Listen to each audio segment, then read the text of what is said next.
Pembatalan Piala Dunia U20 yang sejatinya akan digelar mulai Mei nanti masih menjadi perbincangan masyarakat penggemar olahraga Indonesia.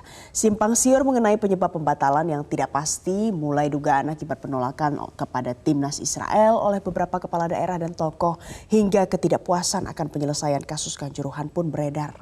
Publik pun mau tidak mau harus bertanya, bagaimana nasib event-event olahraga single maupun multi-event yang sudah ada di hadapan mata kita atau masih menjadi mimpi untuk digelar di Indonesia seperti Olimpiade 2036 yang pernah diungkap oleh Presiden Jokowi.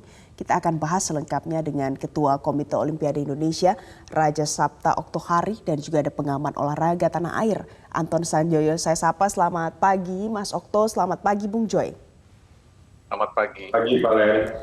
Saya ke Mas Okto terlebih dahulu. Mas Okto, masyarakat memang pupus harapan kalau bicara soal Piala Dunia U20. Tapi bagaimana Anda bisa menjelaskan optimisme kalau kita masih punya harapan di ajang olahraga internasional lainnya?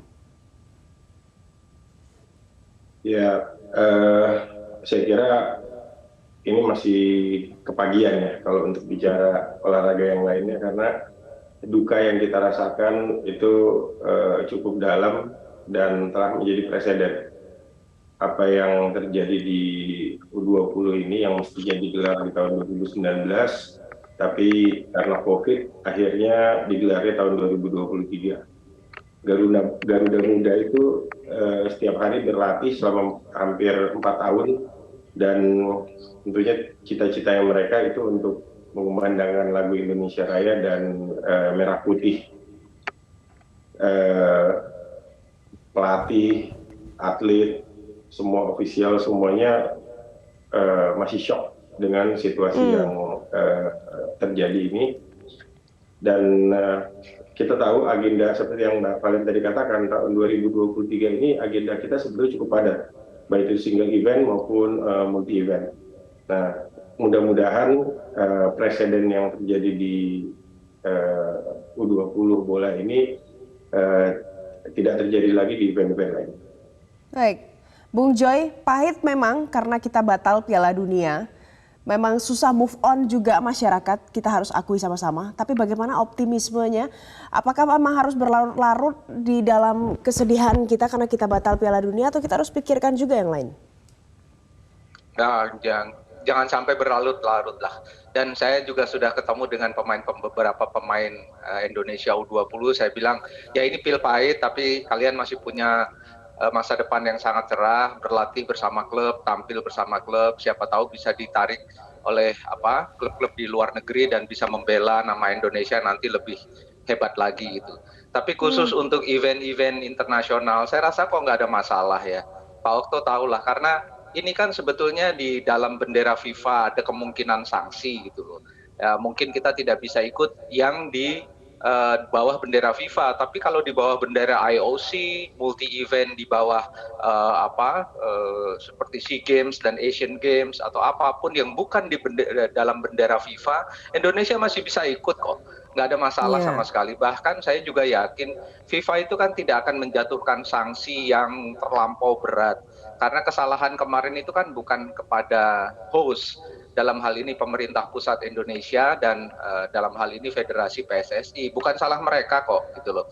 Saya yakin betul pembatalan ini karena memang ada narasi-narasi yang menurut FIFA itu narasi yang rasis, narasi yang sektarian, narasi apalagi kalau bicara soal antisemit, itu FIFA sangat alergi. Jadi saya rasa tidak ada alasan lain pembatalan itu karena memang alasan keamanan, bukan soal stadion dan macam-macam, tapi alasan keamanan tim, terutama tim Israel. Ini yang menjadi concern betul dari FIFA.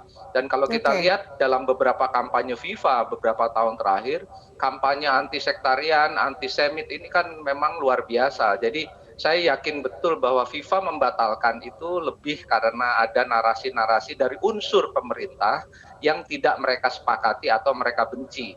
Jadi saya rasa kita udah tidak perlu berpanjang-panjang lagi. Anak-anak U20 juga sudah kembali berlatih, kembali kepada klubnya. Saya yakin mereka akan berprestasi nanti di timnas beneran, di timnas senior. Saya kira begitu. Jadi karena ada narasi-narasi yang kemudian dibangun oleh masyarakat dan ada akhirnya berdampak pada Piala Dunia kita kemarin. Mas Okto, yang terdekat lagi nanti yang juga akan melibatkan Israel, ada World Beach Game di Bali di bulan Agustus. Ini apakah sudah dipersiapkan sedemikian rupa bisa dihindari narasi-narasi itu karena juga ada Israelnya nanti?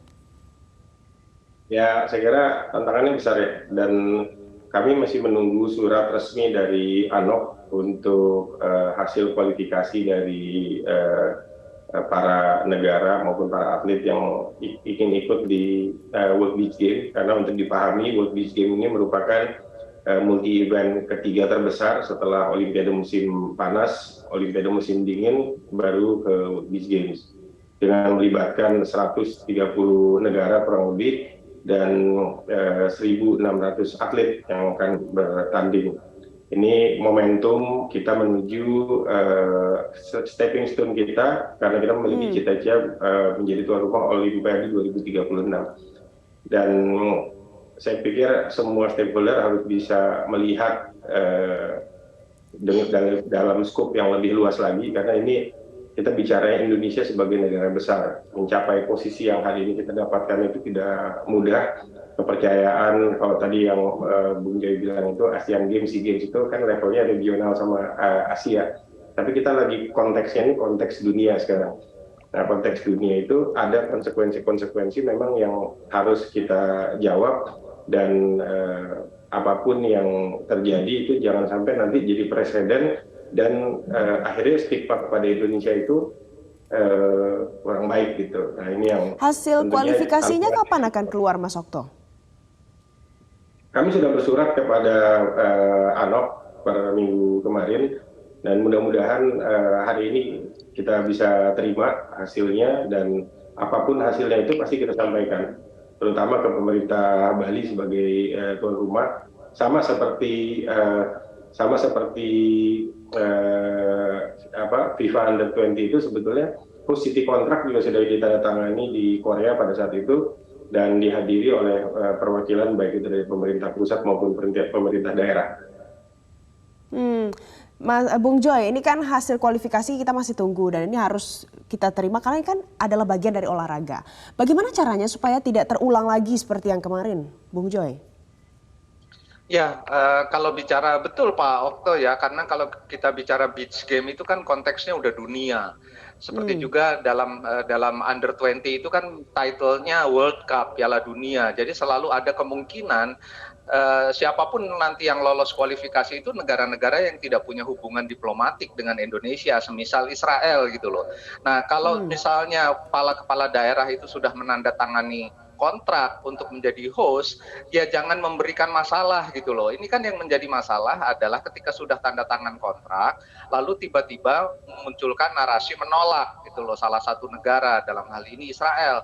Nah, nanti kalau Israel juga lolos di babak kualifikasi di beach game itu, apakah Wayan Koster akan ngomong kami akan menolak Israel? Kan konyol gitu loh. Jadi kan harusnya dia sebagai bagian dari pemerintah itu memberikan solusi. Mungkin bicara dengan ANOC, bicara dengan KOI untuk ini gimana ya, kemungkinan ada Israel memberikan alternatif tapi jangan tiba-tiba menolak, kan itu jadi kontraproduktif, bahkan menjadi bencana kalau dalam konteks U20 gitu ya, Piala Dunia U20 itu. Jadi saya berharap mungkin juga dari Mas Okto dan kawan-kawan, mungkin juga dari pemerintah juga bisa mendekati kepala-kepala daerah yang sudah tanda tangan kontrak itu, terutama dalam kaitan beach game itu kan Bali, supaya jangan lagi memberikan masalah. Kan Anda bagian dari pemerintah, masa memberikan masalah kepada pemerintah? Kan harusnya memberikan solusi, apapun solusinya, tapi jangan kontraproduktif. Itu kita akan dipermalukan di dunia internasional. Kita malu betul posisi sekarang. Kalau ditambah lagi nanti beach game ada masalah soal sektarian itu, kita benar-benar hancur di mata internasional. Itu jangan sampai terjadi. Jadi kalau kata Bung Joy harus berikan solusi, jangan malah mempermalukan Indonesia. Pemirsa, kita harus jeda terlebih dahulu, nanti usai jeda kita masih akan lanjutkan lagi perbincangan kita dengan Mas Okto dan juga Bung Joy sesaat lagi.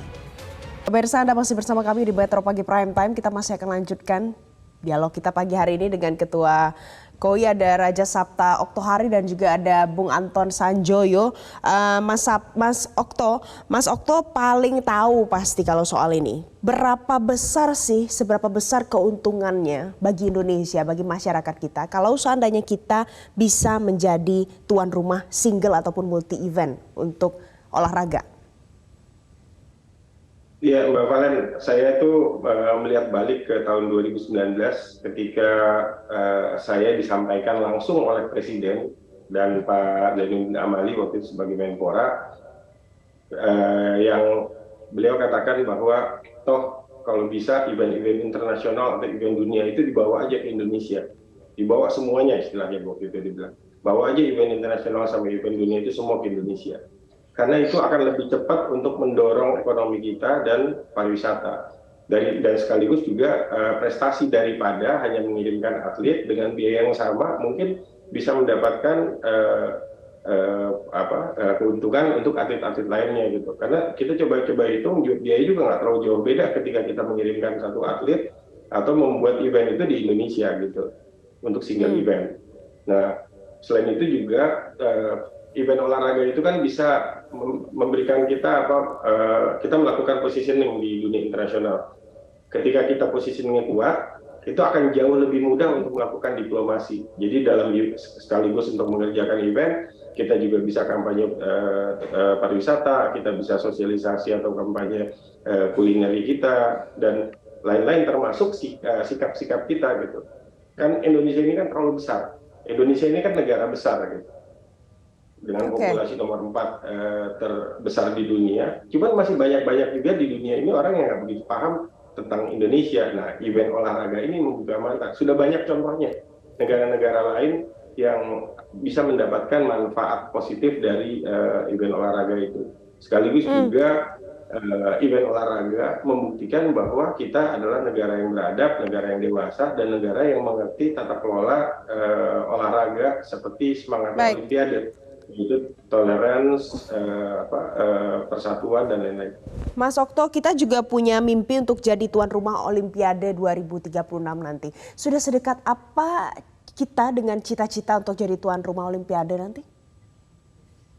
Ya, sebetulnya tahun-tahun sebelumnya kita sudah ikut dalam proses bidding. Memang bidding ini sekarang berbeda. Jadi bukan beauty contest, tetapi konsepnya itu dialog. Nah, kemarin sayangnya kita Brisbane itu lebih awal, sehingga mereka konsepnya sudah masuk duluan. Akhirnya terpilihlah Brisbane untuk tahun 2032. Tetapi posisi kita karena sudah melakukan dialog itu masih dalam posisi continuous dialog. Saya tanya langsung waktu ketemu dengan Presiden Thomas Bach atau Presiden IOC, dan beliau katakan bahwa posisi Indonesia masih tetap sama di dalam continuous dialog. Dan kita sampaikan juga pada saat di G20 ada Bapak Presiden, ada Pak Erick Thohir sebagai IOC member, dan juga ada saya sebagai ketua NOC, itu mempresentasikan tentang IKN. Dan Presiden Thomas Bach menyaksikan 500 hektar areal yang disiapkan untuk IKN, untuk Olimpiade 2036 itu, dan beliau menanyakan langsung waktu itu, di mana logo Olimpiade kok nggak ada, dia bilang gitu. Nah, dijawab sama Pak Erick waktu itu, katanya tunggu persetujuan Presiden Thomas Bach dulu. Nah, ini sebetulnya signal atau bentuk komunikasi yang sudah sangat positif yang diberikan, baik itu gesturnya dari pemerintah Indonesia maupun dari IOC gitu. Tapi sekali lagi, jadi gestur-gesturnya positif mendukung supaya kita bisa menyelenggarakan Olimpiade 2036, begitu ya Mas Okto ya. Nah, pertanyaan selanjutnya adalah masyarakatnya harus menyiapkan mental seperti apa supaya bisa mewujudkan cita-cita ini, Bung Joy? Ya, masyarakat kita udah harus lebih dewasa ya. Tapi kalau saya melihat di semua ajang multi event yang pernah Indonesia gelar, terakhir kan yang hiruk pikuk banget kan soal di Asian Games. Masyarakat Indonesia itu sebetulnya dewasa kok gitu loh. Karena saya lihat kalau di cabang-cabang lain, di sepak bola mungkin masih ada 1-2 rusuh gitu.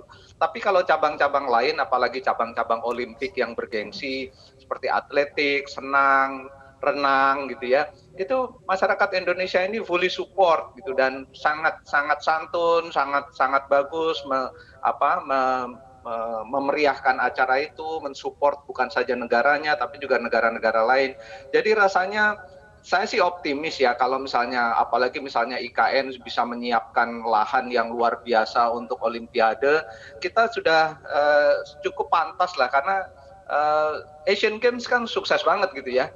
Saya lihat pelenggaraannya oke, Indonesia juga bisa masuk posisi keempat gitu ya. Baik. Dan itu kan sejarah.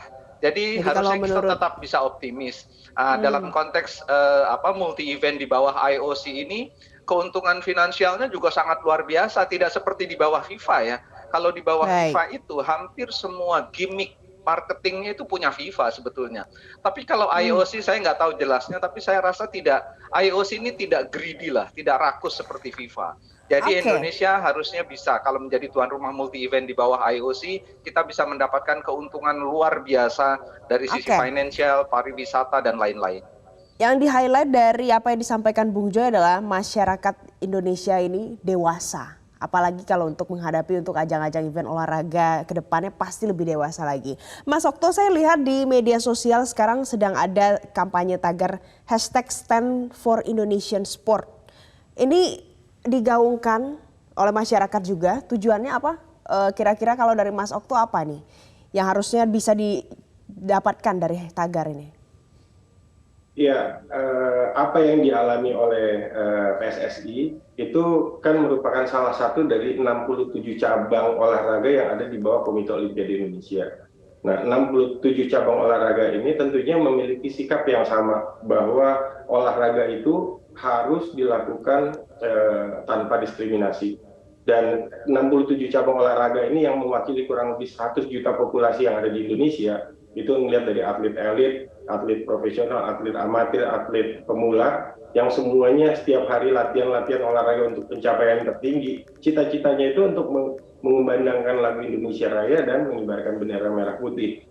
Nah, jangan sampai bahasa-bahasa yang salah disampaikan itu bisa menghambat cita-cita mimpi anak-anak Indonesia yang berikutnya gitu. Dan Stand for Indonesia Sport itu bentuk sikap dari para insan olahraga yang menyuarakan olahraga tidak boleh ada diskriminasi, olahraga harus mengusung sistem kesetaraan untuk menciptakan perdamaian. Baik, olahraga yang tidak diskriminatif, setara, mencapai perdamaian, dan yang pasti bisa memajukan olahraga di Indonesia juga. Terima kasih Ketua Komite Olimpiade Indonesia Raja Sabta Oktohari. Terima kasih pengamat olahraga tanah air, ada Anton Sanjoyo. Terima kasih Mas Okto, terima kasih Bung Joy sudah bergabung bersama kami pagi hari ini di Metro Pagi Prime Time.